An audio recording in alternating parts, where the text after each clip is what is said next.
Usa ka pagtuo, usa ka tingog, usa ka katawhan.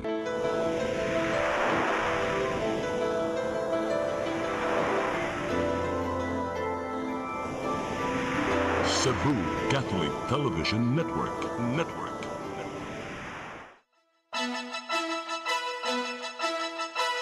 Uluhan sa mga balita sa Sayri 47. Tungod sa mga anomalusong flood control projects, mga district engineers sa DPWH 7 ipaubos sa lifestyle check. Daghang pasahero gikan sa Mactan Cebu International Airport paingon sa Katiklan na stranded ug kapin usa ka adlaw. Programang Measles Rubella Supplemental Immunization Activity gilunsad karong adlaw. Parking aid gidunggab sa iyang silingan. Patay! Ika-31 nga anibersaryo sa Oasis of Love, Cebu, gihandom kagahapong adlaw.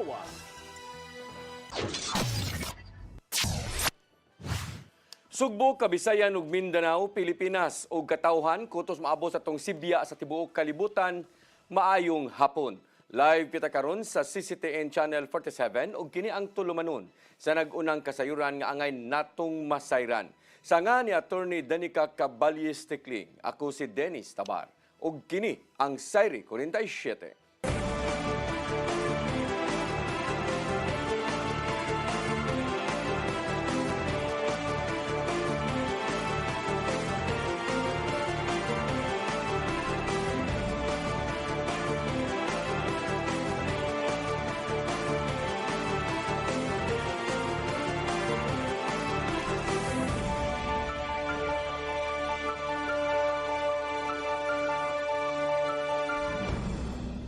O karon sa kumpletong detalye sa atong mga balita, flood control project sa Sugbo nga may kantidad ang tanan og 60 bilyones ka pesos gisubay sa ombudsman. Apel sa mga gipailawom sa lifestyle check ang mga district engineers sa Department of Public Works and Highways. Ang kasayuran ihatod ni Gian Navarro. Atol sa pagbisita dinhi sa Sugbo, gibutyag di Ombudsman Jesus Crispin Remulla nga giimbestigahan na ang 60 bilyones pesos nga kantidad sa mga flood control projects lukop Sugbo. Kini ang nimo pagbana-bana sa Office of the Ombudsman human sa nakalabayng 6 ka tuig. Mato di Remulla nga pangsusihon nila kung epektibo ba ang naisguta mga proyekto o di ba ka aduna bay mga kakulian. Ilabi na nga padayon ang investigasyon sa mga questionabling flood control projects nga gibubuan og minilyon hangtod sa binilyong kantidad sa kwarta gikan sa gobyerno. So we have to look at what's happening. Is it the design? Is it the execution? Or is it just corruption? Itataw sa Remulla nga di madali-dali ang pagpasaka og tukmang kaso batok sa mga opisyal sa gobyerno nga may labot ang flood control scandal.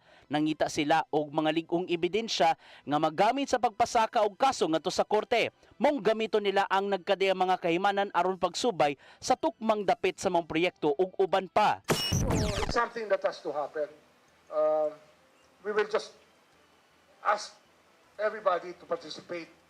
Kaya nga, we're drawing up transparency and open communications for the Office of the Ombudsman para makita namin yung reklamo ng tao. Samtang ipaubos sa lifestyle check ang mga contractors sa mga proyekto, ingon man district engineers sa Department of Public Works and Highways. Subay kini sa padayong krusada sa ombudsman batok sa grabing pagpangurakot pinagi sa mga questionabling infrastructure projects. Apil sab silang pangsubayon mao ang giingong kakuwang sa bidding process ngadto sa ubang mga proyekto. The Office of the Regional Director of DPWH will be under scrutiny. At of course, the district engineers will be scrutinized also as to the output that they have. Gian Navarro, CCTN News. Pipila ka mga pasahero gikan sa Mactan Cebu International Airport paingon sa Katiklan na stranded o kapin usa ka adlaw tungod sa nakadaiyang rason. Hingpit ra hinuon silang nakalarga kaganinang hapon. Ang kasayuran ihatod ni Mary Rose Sagarino. Ang pamilya ni Emerson Cababaros ang pipiralang sa mga na-stranded sa biyaheng gikan Mactan, Cebu paingon Katiklan. Sila taga Cagayan de Oro, mi biyahe pa Cebu paingon Katiklan aron magbakasyon. Alas 6:30 sa buntag kagahapon unta ang ilang flight apan giingong pila ka oras nga nalangay og pagbalhin-balhin sa eroplano. Nakasakay sila apan wala makalanding sa Katiklan tungod sa kakusog sa hangin. So, nga mo landing ni balik Katiklan, dili man gyud. So, alas 6 na, 5:30, aya pa dayon ni decide ang kapitan niya, dili na lang i-push through kay lahi ang weather. Apan wala gihapon na dayon ang flight kaganinang buntag tungod sa giingong problema sa eroplano. Gipadayag sa mga pasahero ang kasagmuyo tungod sa giingong kakuwang sa abiso ug pag-atiman sa pasahero. Matud niya nga sila na ang nangita og hotel kagahapon nga ilang makatulgan. Wala gyud. Wala abiso nga kanang apology nga pwede mag-standby lang sa ano kay gamay-gamay wala gid ba so nag-stand up tong Australian British Filipino wala yung accommodation kitagaan lang may isa ka bottle nga mineral water o duha biscuits. Sa mensahe ngadto sa media, matud ni Mary Andy Mabayaw, Public Affairs Manager sa Mactan Cebu International Airport, nga ang airline company may pahibaw kanila nga ang pagkalangay tungod sa teknikal nga problema. Matud niya nga gikatakdang mopasabot og mohatag og detalye ang airline ngadto kanila. Hinuon kanina dulaan alas 3 sa hapon, hingpit na silang nakaabot sa Katiklan. Mary Rose Sagarino, CCTN News. Surgical and medical mission nga gidalit sa Cebu Provincial Government gisugda na dito sa Danau City. Gikalipay sa mga kadagkuan ang pagtinabangay tali sa publiko ug pribadong sektor aron matabangan ang mga kabus nga operahonon. Ang kasayuran ihatod ni Gian Navarro. Giboylo na sa Cebu Provincial Government ang serye sa mga medical ug surgical mission agi og pagsaulog sa ika-457 nga founding anniversary sa lalawigan. First stop nini mao ang Danau Provincial Hospital natong nakalabayng weekend. Moabot sa 260 ka mga doktor gikan sa publiko ug pribadong sektor ang nagtinabangay sud sa duha ka adlaw kini aron matabangan ang mga beneficiaries gikan sa libreng surgical operations hangtod na sa nagkadayang medical services nga gipaymuslan ngadto sa labing kabus. Dako og ikatabang alang ni Capital Health Consultant Dr. Elise Nicole Catalan ang maong padayong tinabangay tali sa publiko ug pribadong sektor aron mas daghang mga Sugbuanon ang matabangan. Because it tells you the power of the collaboration between private partnerships and private and public partnerships. So dako kay nitabang sa ato ang mga fellow Cebuanos. Nahimong makuti ang pre-screening process sa mga beneficiaries sa libreng operasyon nga gitanyag sa Kapitolyo o mga pribadong tambalanan. Matod ni Provincial Health Officer Dr. Sheila Fasiol nga niabot among proseso og 3 ka semana una pa nahitabo ang scheduled operation. Every week na atay kanang schedule niya. From there ang atong mga surgeon po diri sa atong hospital sila ang nag-pre-screen. After that na ay final screening with the Chongwa group. And then from there, dito napilian og pila ka buok ang ilahang maoperahan. Kini na ang ikaduhang tuig nga nagpahigay ng Kapitolyo og libreng surgical mission dungan sa anibersaryo sa lalawigan. Sumapa ni Governor Pamela Baricuatro nga apil kini sa padayong healthcare reform sa lalawigan nga hayan mapahimuslan ngadto sa tanan.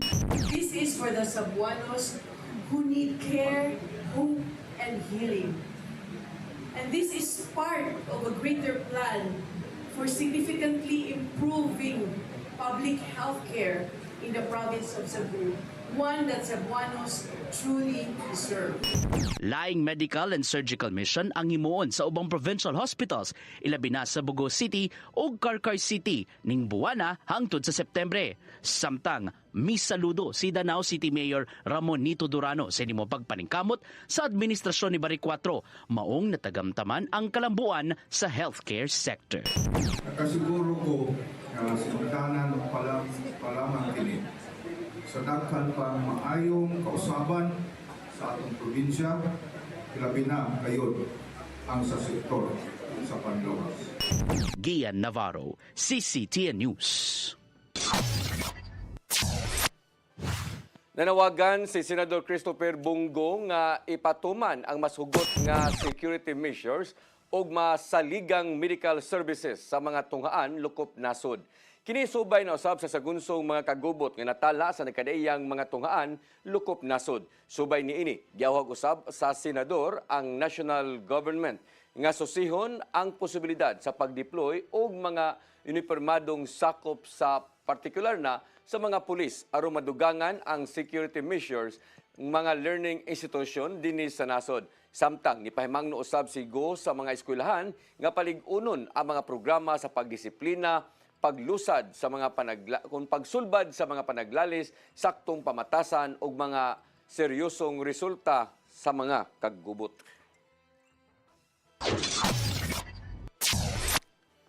Laing individual nga nagbuling-buling sa mga bungbong sa syudad sa Mandawi gipalimpyo. Ordinansa aron pagpamulta sa mga nagabandal sa ilang lugar hingpit ng napasar. Ang kasayuran ihatod ni Mary Rose Sagarino.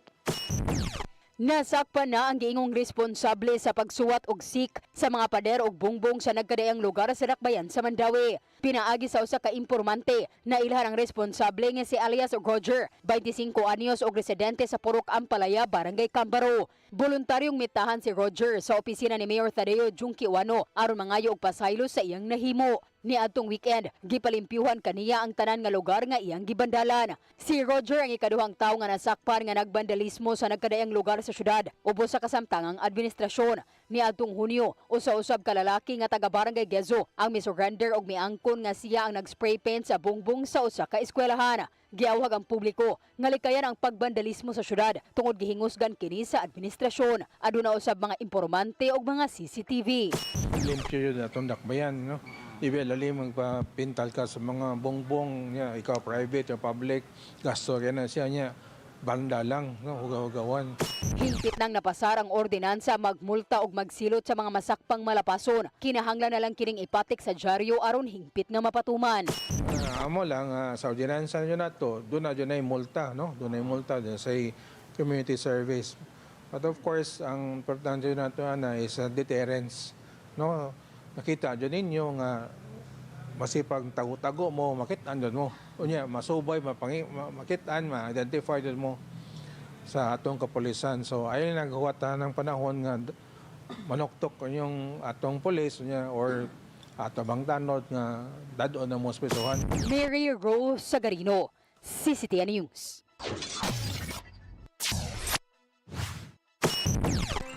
Mosunod, programang Measles Rubella Supplemental Immunization Activity gilusad karong adlaw.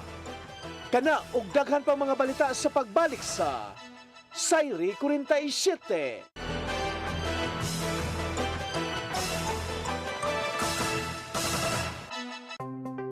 Discover the beauty of the Philippines.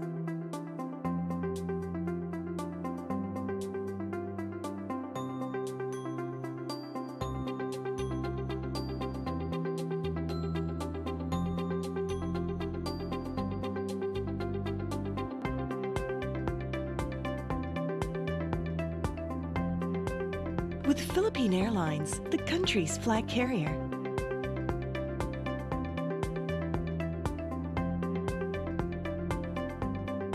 The airline that lets you feel the warmth of the nation.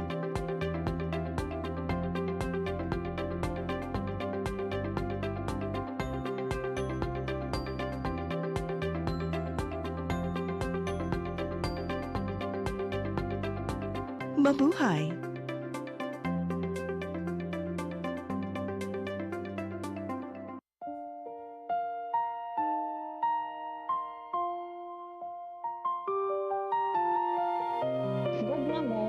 Paglaom ko. Usa ka misyon sa gugma ug paglaom alang sa ato ang mga igsoon. Nga halos nawad na og pagtuo sa ilang kaugmaon, daghan kanila ang nag-antos sa kalisod ug kasakit. Apan pinaagi sa gugma sa Ginoo, atong gipakita nga adunay mga tawo nga andam mutabang sa mupadayon ug paghatag ug paglaom. Ang tinuod nga gugma walay pili, bata man, tigulang, pobre man o adunahan.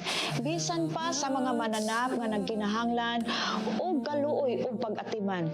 Kutob sa atong mahimo, magtinabangay kita sa paghatag o kahayag sa ilahang kinabuhi.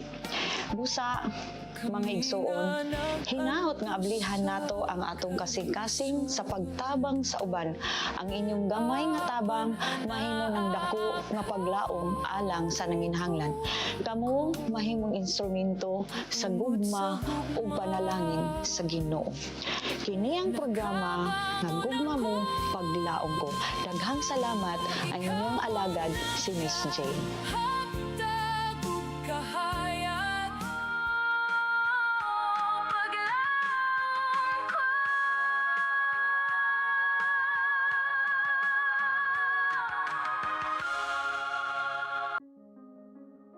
Nangita ka ba og wellness consultation o preventive health support?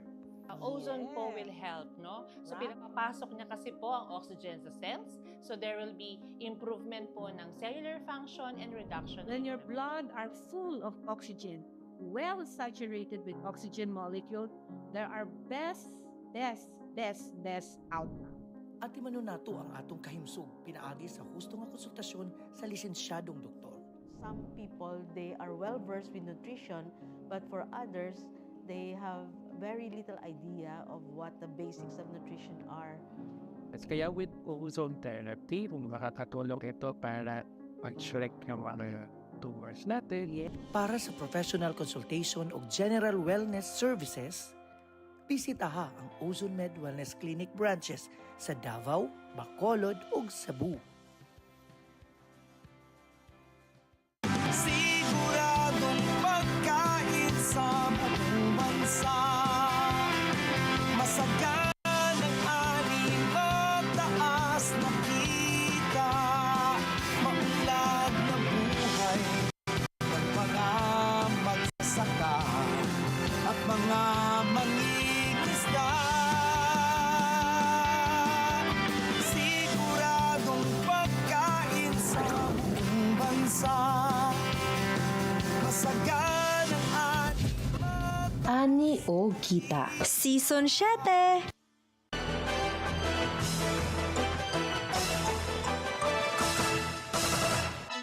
Balik sa ato mga balita, pagpamakuna batok sa tipdas sa Central Visayas, gilusad sa Department of Health dinhi sa Region 7. Mga ginikanan giawhag nga pabakunahan ang ilang mga anak nga nag-edad og unom ngadto sa 59 kabuan aron maprotehian sa panglawas. Ang kasayuran ihatod ni RV Biluso. Gilusad sa kagamhanan sa probinsya sa Sugbo ang pagpamakuna batok measles rubella sa Central Visayas ubos sa Phase 3 gikan karong adlaw hangtod na sa Agosto 28. Target sa kagamhanan nga makapamakuna og mga bata nga nag-edad size ngadto sa 59 kabuan bisan pa og nakadawat na kini og bakuna kaniadto. Ang paglusad niini gipanguluhan ni Cebu Governor Pamela Barrecuatro subay sa tinguha nga mapalig-on ang programa sa panglawas sa kabataan sa probinsya.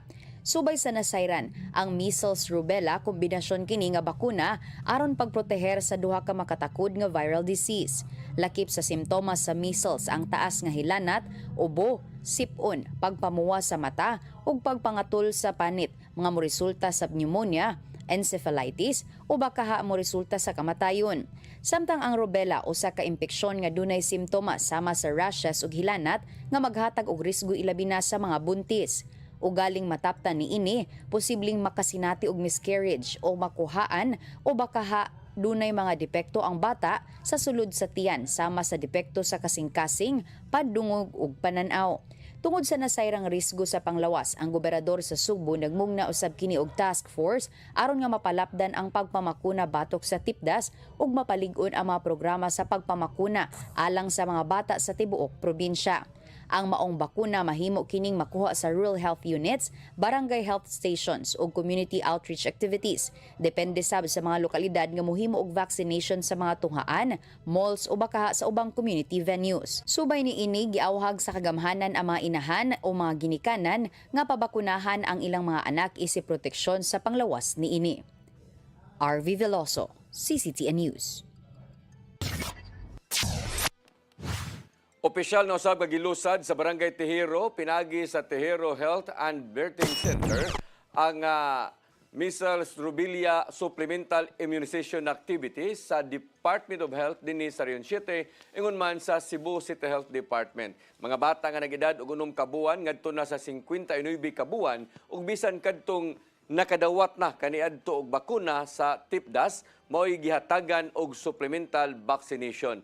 Gipasabot nga dugang proteksyon kini nga batok sa tipdas ang mao nga bakuna. Gitataw nga makatakod ang tipdas ug pwede kining magda og komplikasyon sa bata sama na lang sa pulmonya, pagkabuta, paghubag sa utok ko na encephalitis o gabisan pa ngadto mo resulta sa kamatayon. Ug ang libreng bakuna mao ang pinaka-epektibong proteksyon batok niini. Giklaro usab sa Department of Health nga luwas ang maong bakuna nga gihatag sa mga bata. Padayong gimonitor sa pag-asa ang duha ka mga bagyo nga napurma gawa sa Philippine Area of Responsibility (PAR). Apan bisan pa man niini, gipahibaw sa pag-asa nga wa sila nakita nga timailhan nga musud sa nasod ang duha ka mga bagyo. Kini tungod kay paingon kini sa sidlakang direksyon ug palayo sa PAR. May pasidaan gihapon ang pag-asa labot sa nasinati nga pag-uwan sa Luzon ug sa Kabisayan. Lakip na dinhi sa Central Visayas ug Sugbo tungod sa southwest monsoon o hanging habagat.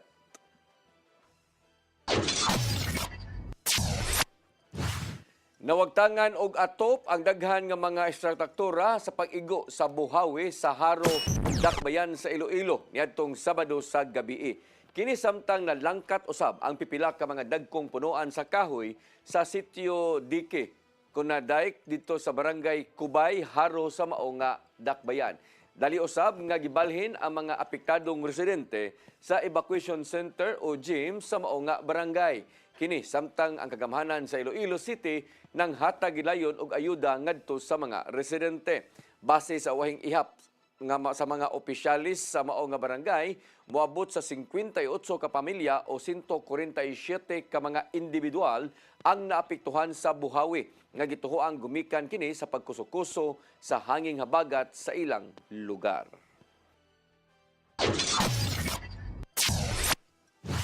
Duha ka mga senior citizens lakip na ang 5 ka mga nadakpan sa PDEA 7 human naabtan nga nagasuyop-sud sa drug den sa Barangay Ermita ug sa Mambaling niadtong Sabado. Mga dinakpan na naa karon sa kustodiya sa PDEA 7 sa Barangay Lahug. Ang kasayuran ihatod ni Arnold Bustamante. 5 ka mga drug personality, duha kanila mga senior citizen na ang nadakpan sa managlahi nga anti-illegal drug operation sa Philippine Drug Enforcement Agency 7 ug kapulisan sa sudad sa Sugbo niadtong Sabado. Unang operasyon ay tabo kini alas 11:40 sa buntag din usa ka drug den ang gibungkag sa PDEA 7 uban sa Carbon Police Station 5 sa Cebu City Police Office sa sitio Panagdait, Barangay Ermita nga may resulta sa pagkasikop sa 4 ka mga suspek. Duha nini mga senior citizens. Si PDEA 7 Director Joel Plaza nila sa nadakpan nga mao'y target sa operasyon nga si alias Uyok, 40 anyos, nga mao'y nagpanagan sa drug den. Lagip sa nadakpan ang 3 ka mga naatlan nga naghingos og shabu nga silang alias Elizabeth, 60 anyos, vendor, alias Oming, 60 anyos, standby, ug alias John, 30 anyos, e-bike driver nga pulos taga Ermita. Nakuha sa mga operatiba ang mga puto sa shabu nga motimbang sa 11 gramos nga dunay estimated average market value nga 74,800 pesos, buy bust money o mga drug paraphernalia. Pagka alas 5:21 sa hapon, laing drug personality ang napusasan. Human bibarigya kinig shabu sa usa ka undercover agent sa PDEA uban sa Mambaling Police Station ug PNP Enforcement Group Special Operations Unit 7 sa Caimito Street sa Barangay Mambaling.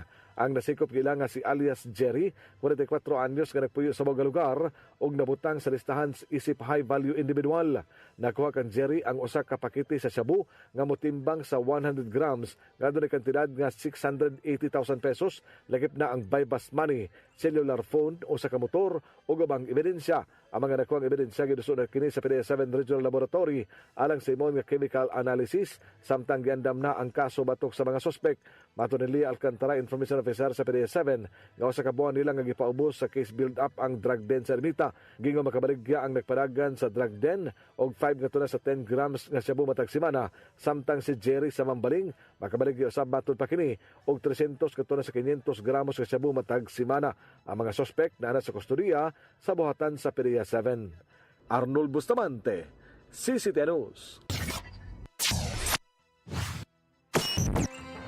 Mosunod, ika-31 nga anibersaryo sa Oasis of Love Cebu, gihandom kagahapon adlaw. Kana og daghan pa mga balita sa pagbalik sa Sayri 47.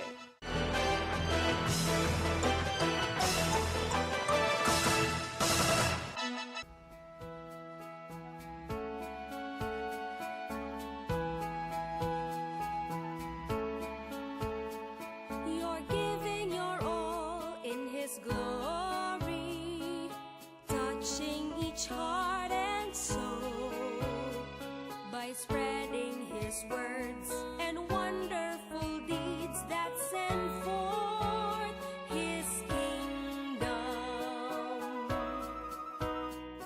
It's love that you feel, that you care for all who have gone astray. You show them the way that leads to his full of love.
Sorry ma'am, na-late ko.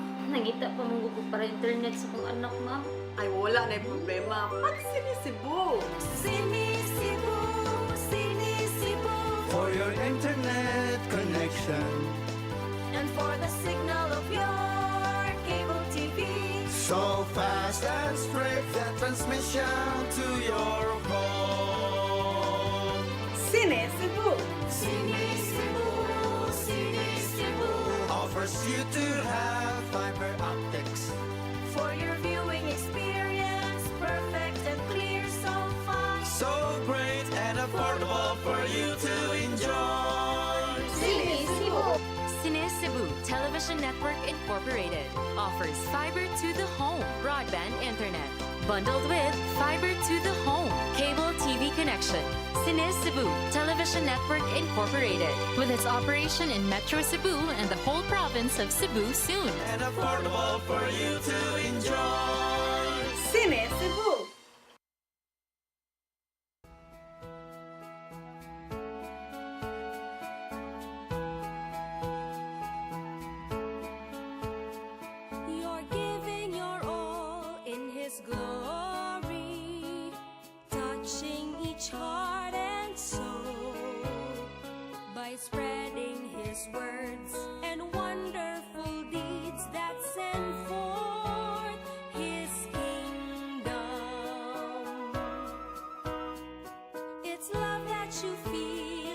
you care for all who have gone astray. You show them the way that leads to His full of love. Faith in action, it's love. Faith in action, true love. Faith in action.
Balik sa ato mga balita, parking aid gidunggab patay sa iyang silingan nga usa ka habal-habal driver tungod lang sa panaglalis sa parking sa ilang dapit sa barangay Suba, siyudad sa Sugbo. Responsable sa krimen dali nadakpan sa Sawang Calero Police Station. Ang kasayuran nihatod ni Arnold Bustamante. Patay ang 42 anyos nga parking aid human idunggaba sa iyang gasilingan nga habal-habal driver alas 2 kagahapon sa kadlawon sa dalan Belgium, barangay Suba sa sudad sa Sugbo. Ang biktima gila nga si Ralph Grigor, 42 anyos alias Rap-Rap, nga nagpuirosab sa mga dapit nga nakaangkon og samad dinunggaban sa dughan ug ubang bahin sa lawas niini. Ang gitudlo nga responsable mao si Roberto Sol Laude Jr., 43 anyos alias Coleman, habal-habal driver silingan sa biktima sa investigasyon sa Sawang Calero Police Station 6 sa Cebu City Police Office base sa pamahayag sa mga nakasaksi nga sa wala pa may tamo ang pagpanunggab. Nagkalalis ang biktima og aga suspitsado labot sa mga sakinan nga nagparking sa kilid sa karsada sa Wagarapita. May reklamo matod pa si Laude kang Grigor nga huot na kaing karsada tungod sa kadaghan na sa mga nagparking ug naglisod na sila sa pag-agi. Samtang naglalis, mikalit lang matod pagkuha sa iyang kutsilyo ang suspitsado ug naingdunggab ngadto sa biktima. Apan pamahayag sa anak babae sa suspitsado nga di lang magpahingalan, mibutya ngadto sa panaglalis sa biktima ug ang ihang amahan. May bahad matod pa ang biktima nga mukuha siyang armas kay pusilo ng iyang amahan. Tungod sa kahadlok nga tinuod sa biktima ang bahad, gikuha usab siyang amahan ang Batangas knife nga gibutang niini sa U-box sa iyang motorsiklo ug ipaabot ang pagbalik sa biktima nga si Grigor. Pagbalik sa biktima, nakita sa anak niini nga matod pa nagbitbit ni og duha ka pusil nga mahinungdan nga giunhan niini pagdunggab sa iyang lawas ug nabuhian niini ang armas. Tungod sa dakong samad sa lawas nga nahiaguman sa biktima, gidali ning sakay sa e-bike ug gihatod sa Cebu City Medical Center apan gideklara siya nga dead on arrival. Samtang ang suspitsado nga si Laude, bisa kay usab siya nga motorsiklo daing sibat pahilayo. Ang Sawang Calero Police Station sa pagpangulo sa hipinini nga si Police Major Noah Anyana milo sa dayon og manhunt operation ug dadakpan nila kini alauna 40 sa hapon kagahapon sa Block 5 Barangay Sawang Calero sa siyudad sa Sugbo. Pag uman sa itabo sir, amo ding gilihok tanang personnel na tracking ni sa lugar. Follow-up operation, nakapatabang sa ubang community sir, atong LGU diri. Nakuha na to siya sir diri sa atong EOR, although ni escape pa siya. So, nakuha na to na balik siya diri mga anang rasa. Asa siya niabot sir? Sa iyang buwan, mga nabot siya sa Ulo. Gikustodiya na sa Sawang Calero Police Station ang suspitsado o giandam na ang kasong homicide karong adlaw. Arnold Bustamante, CCTV News. Patay ang 25 anyos nga call center agent human mibangga ang iyang gimaniho nga motorsiklo sa usa ka taxi sa Maydan, Barangay Santa Cruz ning dakbayan sa Sugbo kaganinang kadlawon.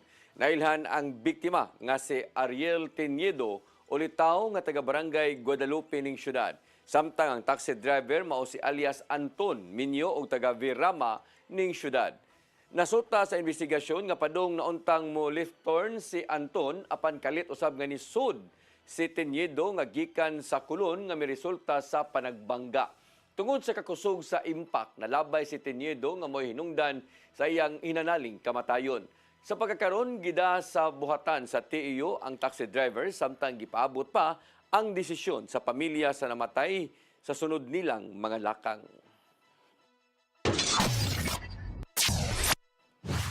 Nagbalampuso ng gipahigayon nga Ironman 70.3 sa Lapu-Lapu City 2026 nga gisalmutan sa dulan 1,500 ka mga triathlete gikan sa 48 ka mga nasod. Mga langyaw nga atleta mao'y midaog sa professional men's category sa Ironman nga naglumba sa paglangoy, pagsikad o pagdagan sa syudad. Naangkon ni Henry Schumann sa South Africa ang gold medal. Samtang ang silver medal naangkon usab ni Sebastian Foch sa Austria. O ang bronze medal nahipos usab ni Ben Hamilton sa New Zealand. Si Reynold Rigg Jr. mao'y usab ang nakalangkat sa titulo nga labing unang Pinoy nga atleta nga mihuman sa finish line sa lumba.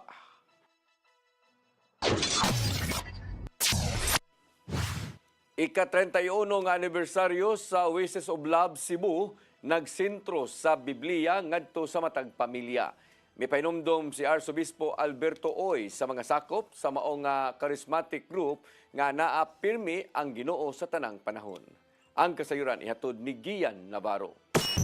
Nahimong malampuson og bibo ang kasaulugan sa ika-31 nga anibersaryo sa Oasis of Love Cebu natong Domingo sa hapon sa St. John the 13th Seminary ning Dakbayan sa Sugbo. Ang tema sa maong kasaulugan, The Bible and the Family. Matod sa head servant nilang si Brother Nonito Tatay Dodong Nimchua nga gituyo sa elders ang pagpili sa maong tema. Human nabati nga ang mga edaran mo ay nagbasa na karon sa Biblia. Hinungdan nga gidasig sa Oasis ang matag miyembro sa pamilya nga mubasa o mamalandong sa matag pulong sa Ginoo nga napatik sa mga panid sa balaang kasulatan. Kita nga mga Katoliko, ang focus nato ang misa. Kaya din na sa John 6:51 to 56, klaro nyo kayong gingon, unless you eat my flesh and drink my blood, you will have eternal life. You will not have eternal life. Kay pinasubay man sa tema ang kalihukan, adunay gihimong Bible quiz diin gisukod ang kamaayo sa matag grupo may tungod sa mga sugilanong nakabutang sa Biblia. Dili usab mawagtang ang kalingawan, maong adunay giandam nga 1-minute dance challenge ang pipila ka grupo.